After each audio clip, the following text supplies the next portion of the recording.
Mga bro, may karugtong pa pala ang kwento natin kahapon tungkol sa KF-21 Block 1 Boramae fighter na inaalok ng Korea Aerospace Industries, KAI, sa Philippine Air Force, PAF. Ang balita ay hindi lang basta-basta offer ang ginawa ng Korea, pero 10 units agad ang kanilang inihain para sa ating mga sundalo. Pero hindi dyan natatapos, mga bro, may mas malalim pang usapan na nagaganap sa loob ng PAF.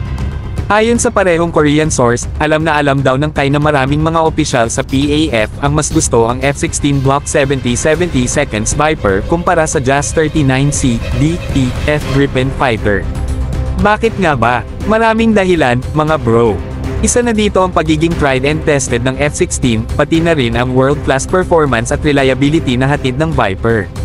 Ibig sabihin, mas pinapaborin ito ng ating mga piloto dahil sa tibay at kakayahan nito na makipagsabayan sa anumang hamon sa himpapawid.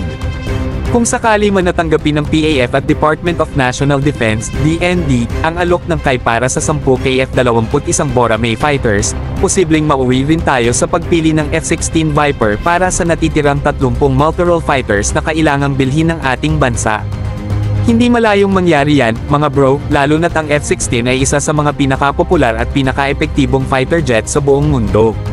Sa kabila ng lahat ng ito, mga bro, mahalagang tandaan na kahit anong desisyon ang gawin ng PAF, siguradong ito ay para sa ikabubuti ng ating bansa. Ang goal naman talaga natin ay mapalakas ang ating air defense at masiguro ang kaligtasan ng bawat Pilipino. Kaya kahit na ang KF-21 ay isang promising na platform, hindi rin natin dapat isantabi ang posibilidad na mag-invest sa F-16 Viper kung ito ang mas makakabuti sa ating mga layunin.